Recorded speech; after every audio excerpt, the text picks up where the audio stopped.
¿Cómo llega el Partido Nacional a la primera vuelta del próximo domingo?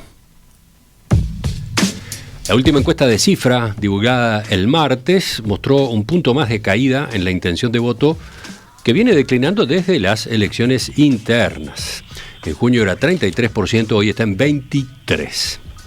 Sin embargo, otros socios del oficialismo, en particular el Partido Colorado, compensan ese descenso y contribuyen a que la coalición en su conjunto mejore su intención de voto. Si se contabiliza por bloques, la diferencia es un punto porcentual. 44 para el Frente Amplio, 43 para la coalición de gobierno.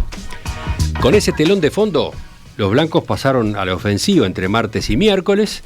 El candidato a la presidencia, Álvaro Delgado, junto a varios de los socios de la coalición, salieron a cuestionar al senador Alejandro Sánchez, jefe de campaña Yamandú Orsi, por sus dichos en aquella entrevista donde sugirió nacionalizar la SAFAP. En paralelo, en este último tramo de campaña, Delgado hace énfasis en que su partido ofrece certezas y es la garantía para evitar el retroceso que sostiene implicaría un triunfo de la coalición de izquierdas. Sobre el Partido Nacional, en este último tramo, vamos a preguntarle en los próximos minutos al diputado Martín Lema, uno de los principales referentes del sector aire fresco, el liderado por Álvaro Delgado, además candidato al Senado en estos comicios de octubre. Diputado Lema, buen día, gracias por acompañarnos. Buen día, un gusto y gracias por la invitación. Romina. Diputado Lema, ¿cuál ha sido su rol en esta campaña y en estos últimos días, sobre todo?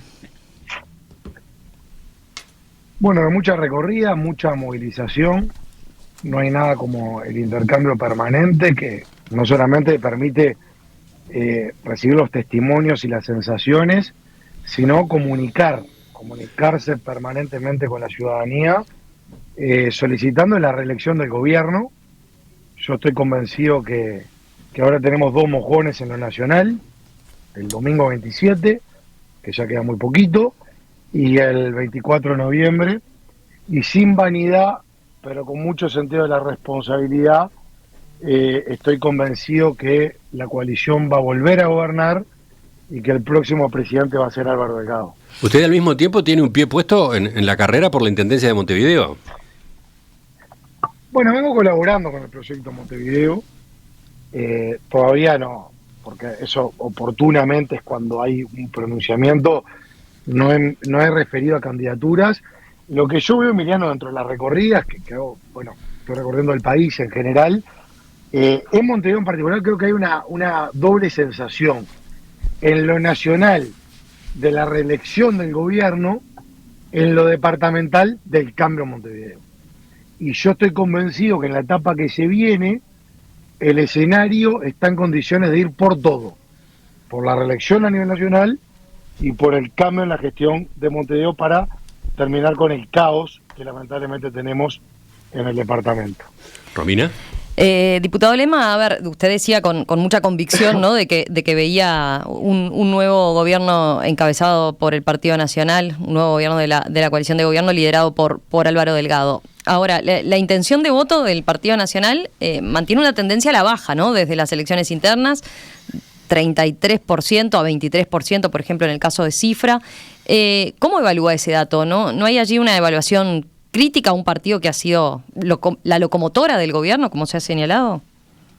Nosotros, más que analistas de mediciones, tenemos que ser constructores de resultados porque somos dirigentes políticos.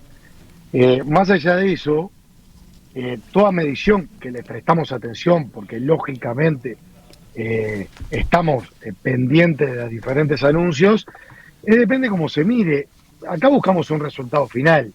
Y en el resultado final, por ejemplo, si vamos a la encuesta conocida, la primera, que fue la de Cifra, la coalición crece y el Frente Amplio se mantiene, es lo mismo, no creció. Y a su vez, todas las mediciones dan un apoyo contundente de aprobación al presidente de la República y al gobierno. Y nosotros justamente hablamos de la reelección del gobierno. Por tanto, más allá de no analizar mediciones, porque tanto en un caso como en el otro, es muy subjetiva la interpretación de los números. No digo los números que se hacen evidentemente con evidencia, con metódica, con estadística y demás, pero en el caso nuestro tenemos que ser muy moderados.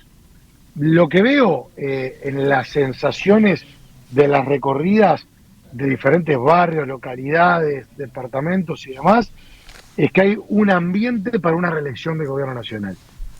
Por eso, más que detenernos en los análisis, que está bien, porque obviamente que como te decía recién podemos estar pendientes, la importancia es aceleradora a fondo en estos días finales para la construcción de un resultado que lo necesita el Uruguay.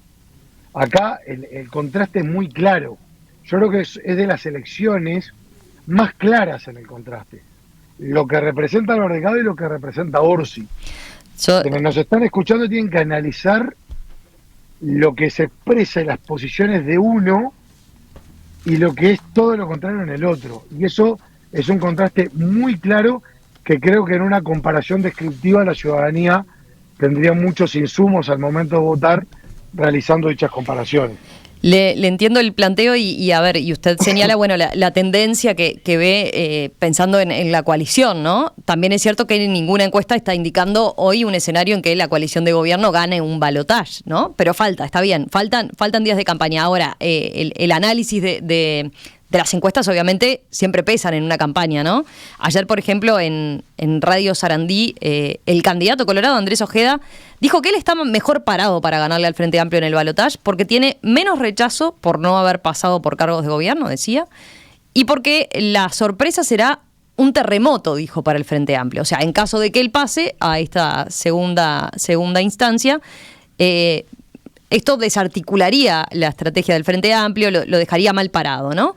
Si pasa el Partido Colorado al balotaje, dijo Ojeda, al Frente Amplio se le queman todos los papeles y no va a ser una elección anunciada y previsible. Pero si le parece, escuchemos un poquito más de lo que decía.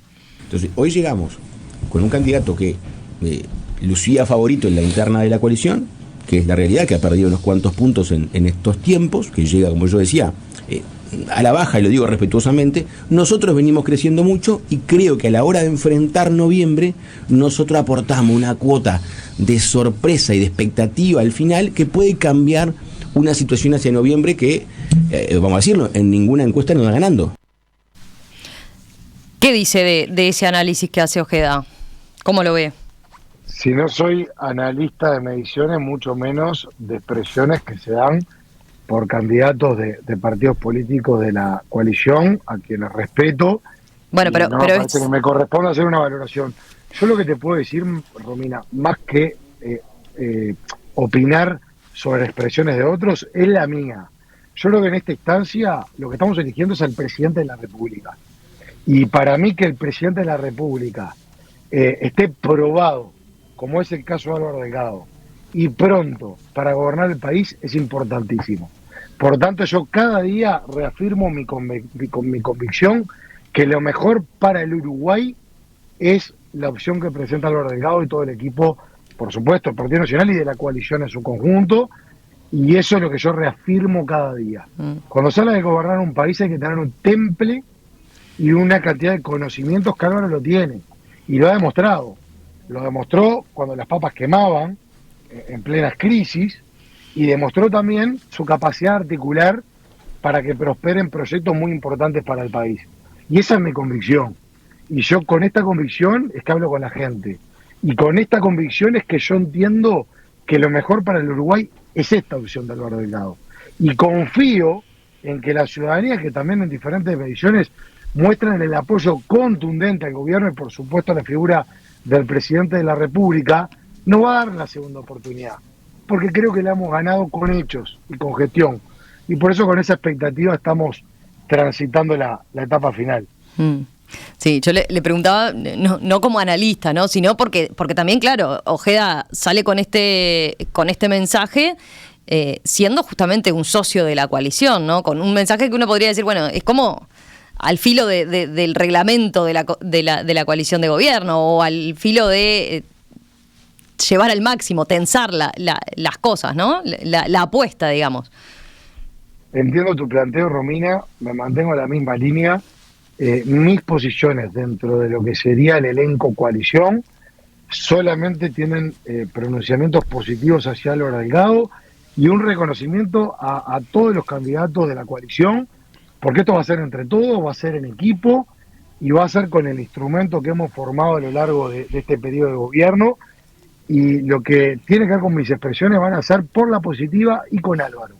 Nosotros no nos definimos en función de otro tipo de expresiones, de proyectos y demás, sino de lo nuestro. Y de lo nuestro estamos muy orgullosos. Para empezar, elegir al Partido Nacional con Álvaro Delgado es también la garantía que ofrece Luis Lacalle Pou, que encabeza todas las listas. El que quiere dar un apoyo explícito al presidente de la República tiene la opción de hacerlo en el Partido Nacional. Y nosotros eso lo vemos como un activo y como un orgullo. Y así lo comunicamos y así lo transmitimos. Y te reitero, yo creo que hoy, por cómo se está conformando el escenario, el contraste es muy claro. El Uruguay puede decidir o seguir avanzando con una persona en la conducción probada, capacitada, con equipo y ya pronto para gobernar, o lo que representa el salto al vacío que es Yamandú Orsi. Para terminar con esta parte de la entrevista, diputado Lema, justamente, ¿no? En las últimas piezas de publicidad de Álvaro Delgado, se ha optado por los testimoniales. Él reconoce que no es un dirigente que mueva las masas, pero resalta sus cualidades como potencial presidente. Asegura que la gente no elige un candidato, pero sí un presidente, y después se suman otros testimonios de integrantes de esta administración que elogian justamente las condiciones, las características, las virtudes de Delgado como gestor en la cúpula del Poder Ejecutivo y por lo tanto preparado para ejercer el cargo máximo, ¿no? Mi duda es, ¿no se llegó tarde a esta parte de la comunicación? ¿No se dejó pasar demasiado tiempo durante el cual se iba por el lado de destacar logros de este gobierno y anunciar el segundo piso de transformaciones? No, porque la campaña tiene diferentes etapas. Y así transcurrieron las distintas etapas, y en el caso de ese spot donde él hace referencia que considera que puede ser un muy buen presidente, y cuando hace referencia a las masas, yo creo que tiene un gesto de sinceridad que los uruguayos queremos y valoramos. Porque en política vos podés ganar o perder un voto, lo que no puedes perder nunca es la esencia. Y parte de la esencia es mostrarse como uno es. Y mostrarse como uno es implica transmitir las fortalezas que cada uno tiene y también transmitir lo otro, porque somos personas que trabajamos mucho, que cometemos errores, que acertamos, y eso pasa en el día a día. Y yo valoré mucho el coraje de Álvaro para presentarse tal como es. Y sobre el resto, se dio en esta etapa final porque así estaba programado, y fue muy natural eso, Emiliano. Nosotros quisimos salir a expresar la confianza que nos representa Álvaro. Yo lo he dicho en algunas intervenciones, en lo personal, que todos tenemos nuestras aspiraciones en esta actividad, y creo que legítimas, genera mucha tranquilidad cuando, por lo menos en lo personal, estoy apoyando a alguien que entiendo que está mucho mejor preparado que yo en este momento para llevar adelante nada más ni nada menos que la presidencia de la República. Y dentro de esas aspiraciones, estar eligiendo y encolumnados atrás de alguien que consideramos que en este momento es el mejor para ese desafío, nos representa convicción y, como te decía recién, mucha serenidad. Enseguida, otro tema ya en la segunda parte de la entrevista. Seguimos en las últimas entrevistas antes de que llegue la veda. Estamos esta mañana con el diputado Martín Lema, candidato además al Senado por el sector Aire Fresco, la 404, la agrupación que encabezan, bueno, en su origen el presidente de la República, Luis Lacalle Pou, y también Álvaro Delgado. Sí, diputado Lema, a ver, yendo a los últimos acontecimientos de la campaña, ¿no? El Partido Nacional ha pasado, digamos, a la ofensiva entre martes y miércoles, criticando duramente al senador Alejandro Sánchez, ¿no? Por estas declaraciones que hizo el día martes a Radio El Espectador cuando sugirió nacionalizar las AFAPs.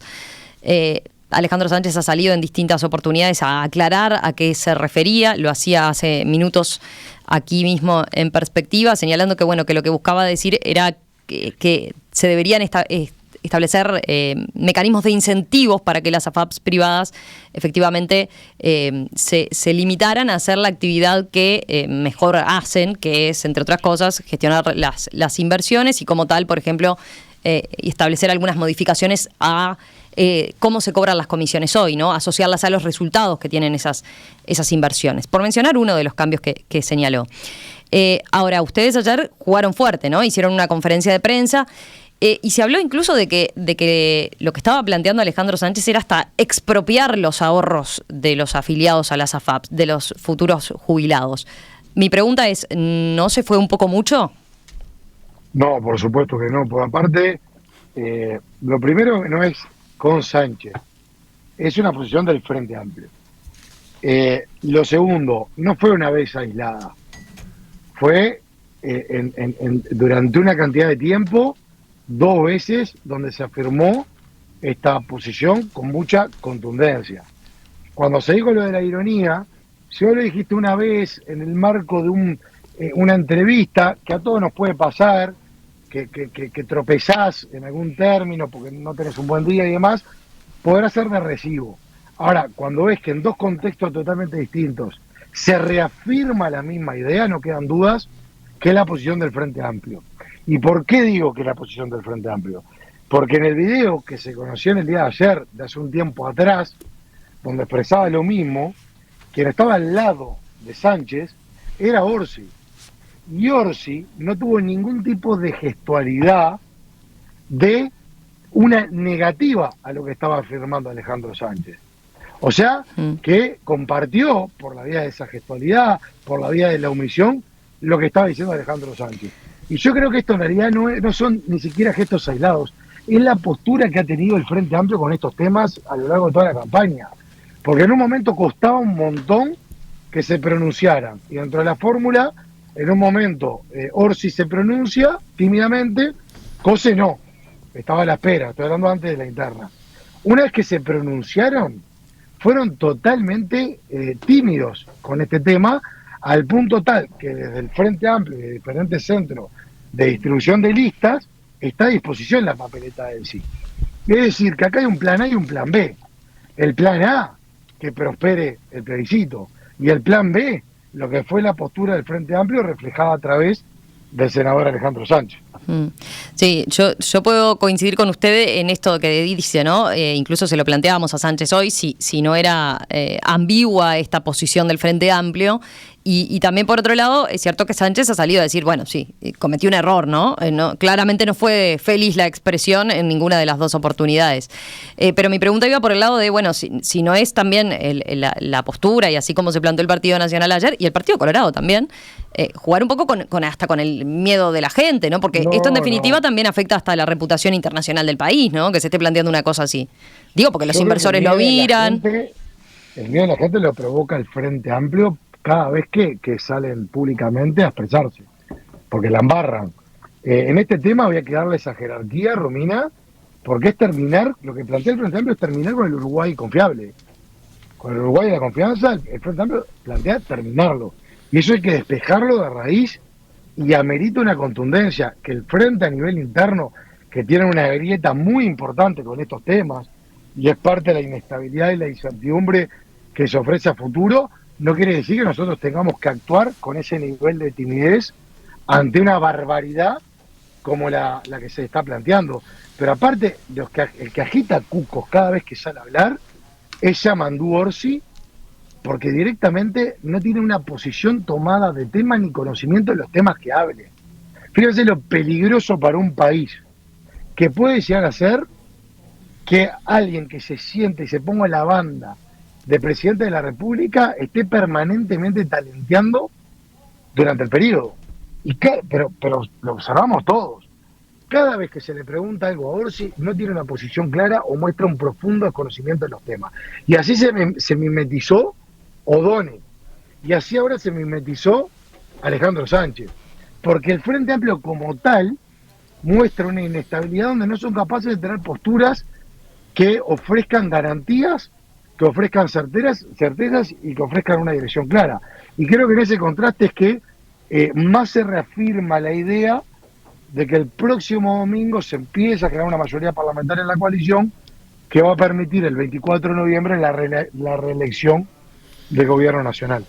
Ahora, para terminar con este punto también, ¿podemos explicar mejor dónde está lo grave de lo que ustedes observan? Se lo pregunto en el sentido siguiente. Más temprano, cuando entrevistábamos al diputado Sánchez, él decía que lo de nacionalizar o de que pasen al Estado, en todo caso se refería, pero como una posibilidad, como una idea que había que discutir, a que una parte de la actividad que desarrollan las AFAP, la captación de afiliados, por ejemplo, la realización de publicidad para competir entre ellas a esos efectos, eso quedara, entre comillas, en el Estado. Esa fuera tarea del Banco de Previsión Social, etcétera, y que después sí se contratara a las AFAP para que rindieran los fondos de ahorro previsional, los ahorros de cada uno de los trabajadores. Ese era el planteo que hacía. No fue. Era ese el planteo en una aproximación que además decía, bueno, eso hay que discutirlo, es una posibilidad que yo estoy manejando, etcétera, ¿no? Es subestimar a la gente.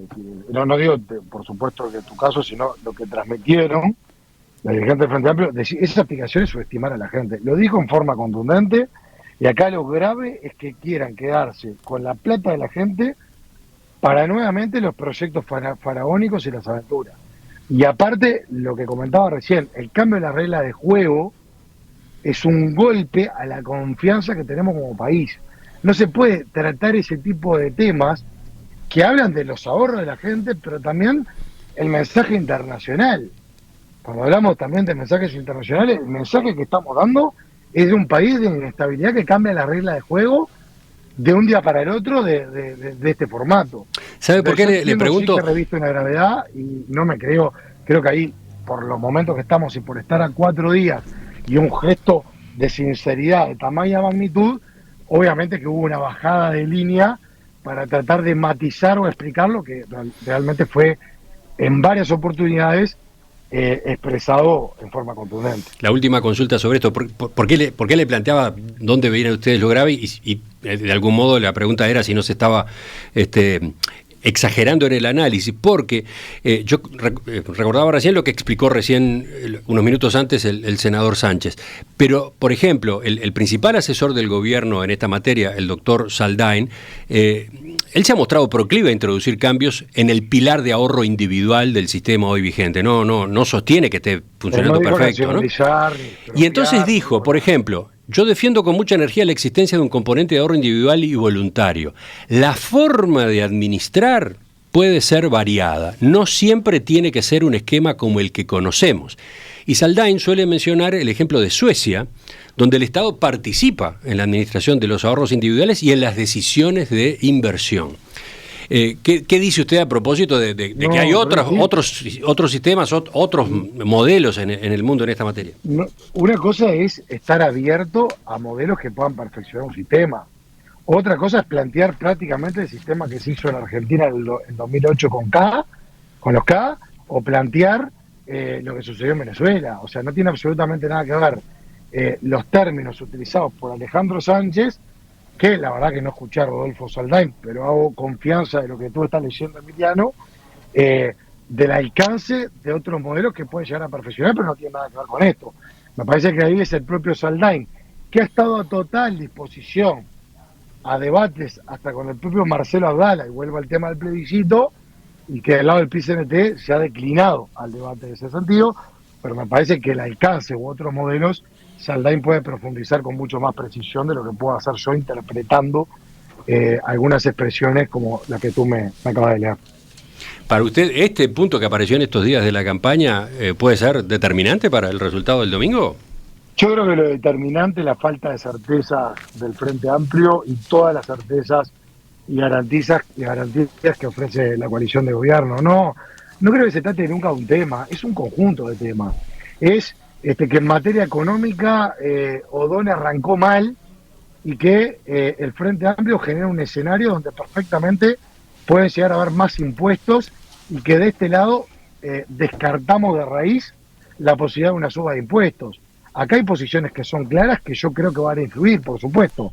En materia de seguridad, que queda mucho por hacer, el primer gobierno que bajó los delitos, por ejemplo, la rapiña en 41% menos que en el año 2019, fue este gobierno, bajando los hurtos, bajando los abigeatos, reconociendo el problema que se viene dando hace muchos años con los homicidios y estableciendo las bases para cambiarlo. Claramente que este gobierno ofrece algo que el Frente Amplio, que le tiene miedo al término represión, no lo ofrece. El gobierno tiene a sus espaldas una cantidad de obras públicas, como la intervención del 82% de las rutas nacionales, 8 de cada 10 kilómetros de rutas nacionales intervenidos, 230 puentes, intercambiadores, etcétera, etcétera, que le da mucha espalda para solicitar el apoyo de la gente. El gobierno tiene la recuperación o la construcción de 100.000 puestos de trabajo, el gobierno tiene la baja de la inflación, el gobierno tiene la baja de impuestos como la que se llevó adelante en un entorno entre 150 y 180 millones de dólares, que fue un alivio tributario para la gente. El gobierno tiene muchas credenciales y muchos argumentos.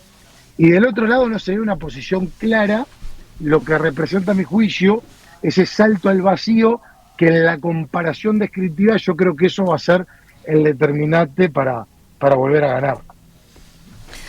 Salto al vacío, le van a decir que también que es un poco mucho. ¿Por qué dice salto al vacío? Porque también desde el Frente Amplio dicen, a ver, la coalición de izquierdas gobernó 15 años y no se dio un salto al vacío, ¿no? Y es cierto, Romina, pero una cosa es un gobierno de un Vázquez que tenía posiciones, que lideraba, que conducía, Mujica, que estuvo en un momento de alta popularidad, donde claramente ejerció una conducción. Uno puede discrepar en hacia dónde, pero había una conducción.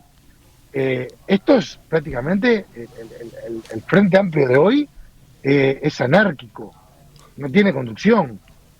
Fíjense, el otro día Yamandu Orsi en una entrevista televisiva decía, bueno, hay que analizar, porque siempre dice que hay que analizar, y yo creo que cuando se habla del diálogo social y se abusa del diálogo social con el mayor respeto, es una payada, porque el diálogo social los dirigentes políticos tenemos todo el tiempo, todos los días. ¿Qué hace un dirigente político sin diálogo social? Se supone que es una obviedad. Entonces, ¿por qué recurren a esa muletilla? Porque no tienen contenido, no tienen sustento. Entonces no hay conducción, no hay una conducción clara. Entonces, cuando hay una conducción clara, el voto por el Frente Amplio es al no saber a dónde vamos. No sabemos cuántos más impuestos pueden llegar a poner, no sabemos qué puede pasar en un gobierno sin represión, como podría representar el gobierno del Frente Amplio. El candidato del Frente Amplio no sabía el otro día que los hogares en situación de vulnerabilidad acceden al supergas, a la garrafa de 13 kilos, un 50% menos de lo que es el resto. Que esto se impulsó en el año 2022 y planteó hacer el análisis ahora. O sea, un candidato que no está preparado, que no tiene las básicas, que no está informado de lo que está pasando en su país, y que a su vez a la conducción del Frente Amplio la tomaron los radicales, y en definitiva la elección por el Frente Amplio es una elección radical, más allá de cualquier lista que se exprese, yo creo que eso muestra realmente un salto al vacío. Yo estoy convencido que es un salto al vacío. Diputado Martín Lema, del sector Aire Fresco, Partido Nacional, candidato al Senado por la lista 404. Gracias por esta entrevista de esta mañana aquí en Perspectiva. Volvemos a conversar seguramente la semana que viene. Cómo no, con mucho gusto y muchas gracias por la invitación. Hasta pronto.